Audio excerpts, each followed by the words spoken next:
झणझणीत चिकन खरडा म्हटलं की तोंडाला पाणी सुटणारच. सर्वप्रथम कुकरमध्ये थोडंसं तेल टाकायचं, थोडे खडे मसाले टाकायचे, बारीक चिरलेला कांदा त्यामध्ये टाकून छान प्रकारे परतून घ्यायचा. थोडीशी हळद टाकून त्यानंतर स्वच्छ धुतलेले चिकन त्यामध्ये टाकायचे. चवीनुसार मीठ टाकून थोडं परतून घ्यायचं आणि त्यामध्ये पाणी ॲड करायचे. थोडी बारीक चिरलेली कोथिंबीर टाकली की कुकरचं झाकण लावून 3 शिट्ट्या होऊ द्यायच्या.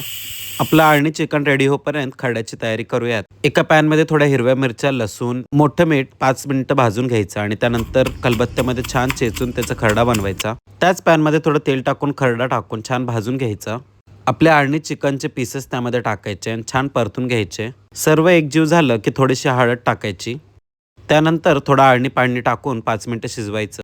अर्ध्या लिंबूचा रस पिळायचा, चवीनुसार मीठ टाकायचं, बारीक चिरलेली कोथिंबीर त्यावर टाकायची. पांढरे तीळ टाकून 5 मिनिटं शिजवलं की आपलं झणझणीत मस्त असं चिकन खरडा खाण्यासाठी तयार. ही रेसिपी आवडली असेल तर कमेंट करून सांगा, व्हिडिओला लाईक शेअर करा आणि अशाच मसालेदार रेसिपींसाठी फॉलो आणि सबस्क्राईब नक्कीच करा.